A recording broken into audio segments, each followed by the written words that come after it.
biarpun Januari, Februari kinerjanya Mas Fahmi bagus, ketika di bulan Maret dia melakukan kesalahan yang tidak bisa ditolerir oleh perusahaan, perusahaan misalnya langsung memberikan SP atau langsung memberikan punishment kepada Mas Fahmi, dianggap lalai dalam menjalankan kinerjanya. Tanpa melihat Januari, Februari itu kami menjalankan pekerjaannya dengan secara bagus. Itu namanya metode peristiwa kritis. Jadi melihat dari perilaku karyawan di saat-saat tertentu yang dianggap paling buruk atau paling baik.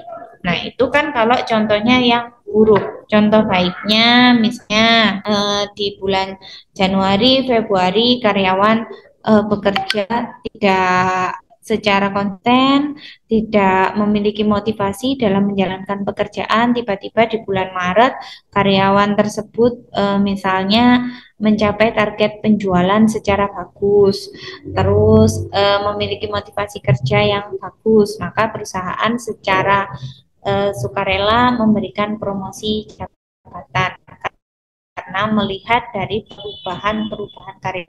Ini namanya metode peristiwa kritis. Kinerja di waktu tanpa melihat waktu-waktu yang lain. Next, ada skala penilaian berjangkar perilaku atau behaviorally ensured skill bars. Skala penilaian berjangkar perilaku ini adalah gabungan dari skala peringkat rating skill. Kalau rating skill tadi kan misalnya dari indikator kedisiplinan diberikan peringkat. Peringkatnya bagus, kurang bagus, amat bagus. Nah, kalau di skala penilaian berjangkar perilaku atau behaviorally ensured skill bars, karyawan itu dalam pemeringkatan atau pemberian peringkatnya didasarkan pada jangkar atau ensure tertentu. Contoh, karyawan misalnya indikator kejujurannya memiliki peringkat 1 atau artinya kurang. Kurangnya itu dilihat dari perilaku apa, dari jangkar apa. Misalnya sering melaporkan hasil kerja tidak sesuai dengan keadaan yang sebenarnya. Diberikan peringkat 5 dari jangkar perilaku apa? Misalnya selalu melaporkan hasil kerja kepada atasan menurut keadaan yang sebenarnya. Jadi dalam memberikan peringkat dari indikator yang sudah dicapai oleh karyawan tersebut didasarkan pada ensure tertentu atau didasarkan pada jangkar tertentu. Dan contohnya indikator kejujuran. Misalnya Fahmi indikator kejujurannya mendapat peringkat 3. Nah, kalau di rating skill tadi kan peringkat 3 cuma diberikan cukup gitu aja kan. Nah, cukupnya itu kalau apa? Kalau hasil kerja yang dilaporkan pada atasan tidak sesuai dengan keadaan yang sebenarnya. Jadi ini lebih mendetail daripada rating skill. Ini indikator kejujuran. Kalau di sini misalnya indikator kedisiplinan diberikan rating 1. Ensure yang cocok apa? Jangkar yang cocok. Kedisiplinan karya diberikan peringkat 1. Jangkar yang cocok contohnya apa? Kalau dari tidak disiplin. Tidak apa? Tidak disiplin. Tidak disiplin itu contoh perbuatannya apa? Nah, karyawan itu dianggap tidak disiplin. Berikan peringkat 1. Ensure atau jangkar yang sesuai. Misalnya nih kalian sebagai tim penilai. Sering datang terlambat. Sering datang terlambat. Nah, kalau diberikan rating 5, ensure atau jangkar yang tidak pernah datang terlambat. Tidak pernah datang terlambat. Jadi paham ya konsepnya skala penilaian berjangkar perilaku? Paham, Bu. Jadi paham, Bu. Jadi antara misal disiplin nih misal. Jadi antara disiplin, tidak disiplin dan tidak disiplin banget gitu kan. Bukan tidak disiplin banget, disiplin bukan. Tetapi adalah dari indikator kedisiplinan itu ketika kita memberikan peringkat 1 sampai 5 itu didasarkan pada unsure atau pada jangkar tertentu atau pada ciri tertentu. Itu paling gampangnya.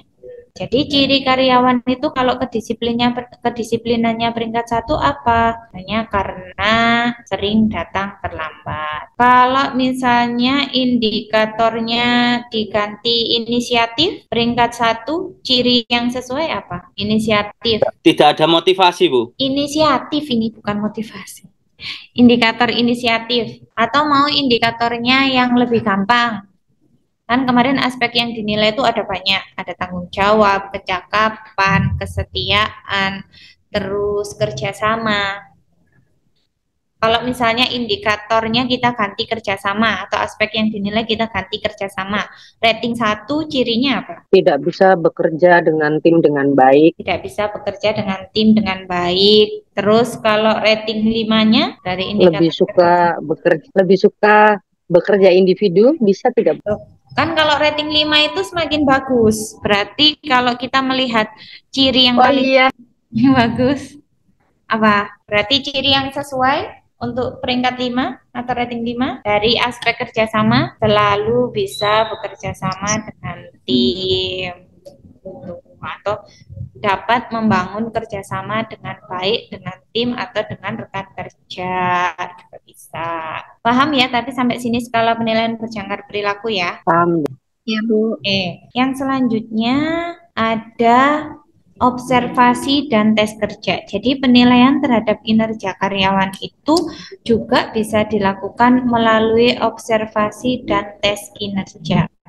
Kalau misalnya dalam dunia penerbangan, biasanya seorang pilot itu setiap 6 bulan sekali akan mengalami atau menjalani tes pengujian menerbangkan pesawat. Jadi semakin dia berkompeten, semakin dia bisa menerbangkan pesawat misalnya dari tipe yang paling rendah sampai ke tipe yang paling tinggi, maka di situ dianggap dia sudah memiliki jam terbang yang sesuai atau jam terbang yang bagus, sehingga ketika nanti untuk proses kenaikan jabatan atau misalnya penambahan jam terbang, peningkatan kompensasi yang diterima itu bisa dilakukan. Jadi observasi itu dengan cara tes. Kalau kalian di perusahaan misalnya sering diadakan atau dilakukan tes setiap 6 bulan sekali atau 5 bulan sekali, itu merupakan metode observasi. Jadi untuk melihat kemajuan kinerja kalian, apakah masih sama dengan waktu-waktu sebelumnya atau justru lebih meningkat dari waktu-waktu sebelumnya. Kalau dianggap meningkat, maka biasanya akan mendapat promosi jabatan atau ditempatkan pada jabatan yang lebih baik dari sebelumnya, atau bisa juga kompensasi, penambahan kompensasi dari yang sebelumnya. Dan next, dari metode orientasi masa lalu yang terakhir ada metode perbandingan kelompok.